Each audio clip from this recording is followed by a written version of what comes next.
quarta-feira. Começando, claro, por Brasília, depois da sanção presidencial, o ministro do Supremo, Flávio Dino, libera o pagamento das emendas parlamentares. O presidente da Corte, Luiz Roberto Barroso, marcou uma sessão para julgar a liminar que liberou a medida. Então, as últimas informações chegando com a repórter Janaína Camelo. Janaína, quais foram as condições que o ministro impôs para fazer essa liberação? Boa noite, bem-vindo e bom trabalho.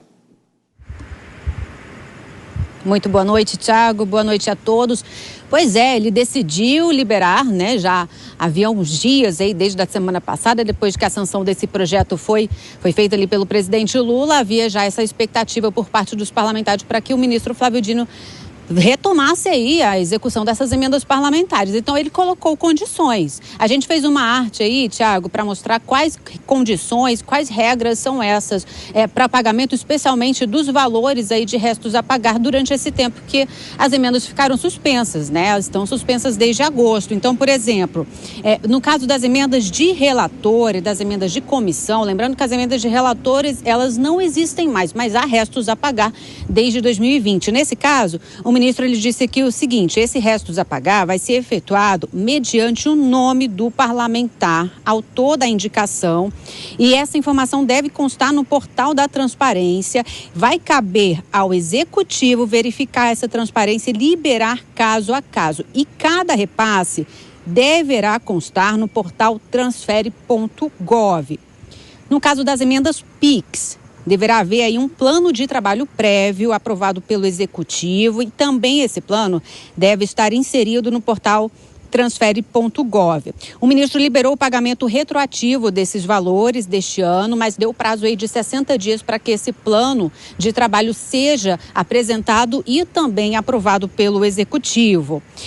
No caso, para as emendas de bancada, Flávio Dino entendeu que não deve haver rateio das emendas, ou seja, ele proíbe aí a individualização para evitar a chamada rachadinha dessas emendas. Aí já sobre as emendas individuais, o ministro considerou que elas não remanescem, não há aí obstáculos para a retomada da sua execução.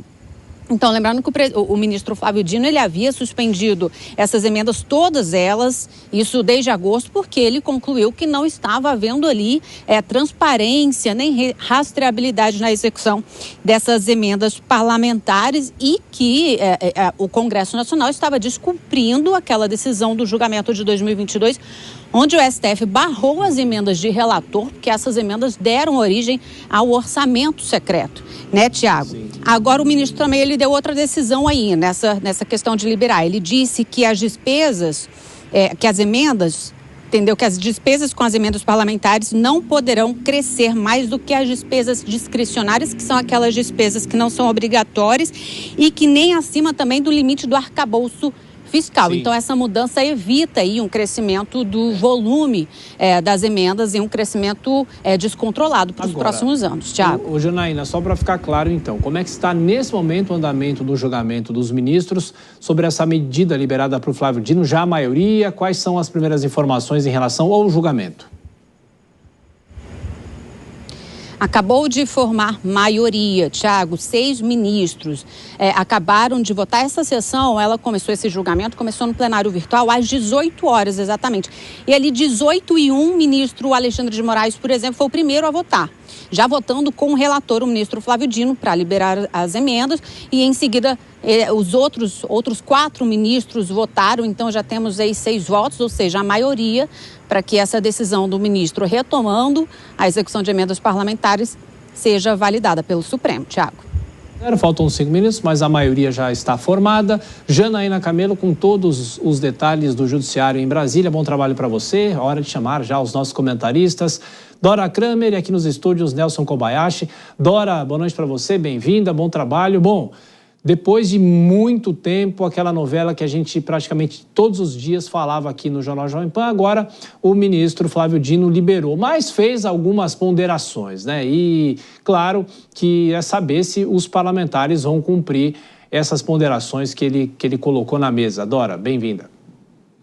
Boa noite, Thiago, boa noite, Kobayashi, boa noite a todos. Pois é, esse é o X da questão, porque a coisa está desenhada. Agora, como vai ser o cumprimento dela, já tem parlamentar reclamando, já querendo não liberar a tramitação do pacote fiscal, enfim, já tem uma confusão aí no horizonte. Mas, de qualquer maneira, embora esse não seja o desenho ideal, não é a própria assessoria técnica do Senado e organizações de transparência dizem que não está absolutamente de acordo com o que deveria ser, mas é um avanço. A gente tem que reconhecer que é um avanço em relação à maneira como vinha sendo tratado o orçamento na questão das emendas nos últimos anos, de maneira absolutamente abusiva, era sim uma caixa preta, sem controle. Então o poder do Congresso sobre o orçamento, ele não diminuiu, essa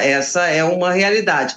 Mas esse poder, a partir de agora, vai ser exercido sob estreita vigilância. Não sei como é que vai se dar essa vigilância, não sei se também, porque tem o seguinte, colocam-se as regras e depois também a questão da fiscalização fica em aberto, mas pelo menos vou usar aquela palavra, um arcabouço de regras é melhor do que regra nenhuma como vinha sendo feito. Perguntar então para o Kobayashi como é que vai ser essa fiscalização, como é que a Justiça fiscaliza isso.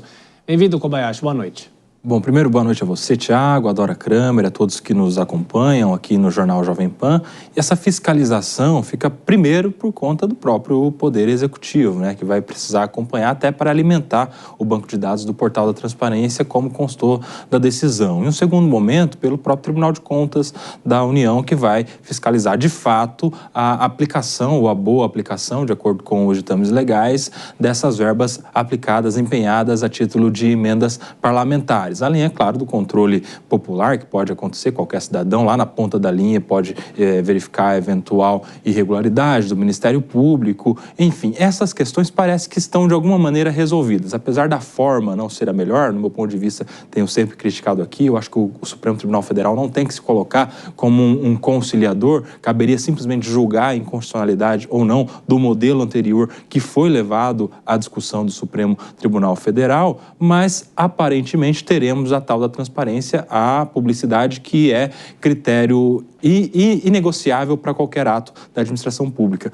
Mas ficou para trás e não se discutiu, nem nessa decisão, um trecho daquela decisão da ministra Rosa Weber, que tinha declarado a inconstitucionalidade do orçamento secreto, que era justamente a inconstitucionalidade pela balconização do orçamento público, que é uma fatia muito grande do orçamento do Poder Executivo nas mãos do Poder Legislativo e de maneira distribuída, não tão republicana assim, o que contamina, de alguma maneira, a divisão, a independência dos poderes. Isso não se discutiu, até porque se manteve, tanto depois da decisão da ministra Rosa Weber, quanto agora com essa nova decisão. E o Poder Executivo vai continuar, de alguma maneira, utilizando como um instrumento de barganha as emendas parlamentares para aprovação dos seus projetos, dos seus interesses no Congresso Nacional, contaminando, de alguma maneira, o poder democrático dos representantes do povo, que votam não de acordo com as suas promessas de campanha e nem com seus valores, mas de acordo com o acesso que terão e continuarão tendo às emendas parlamentares.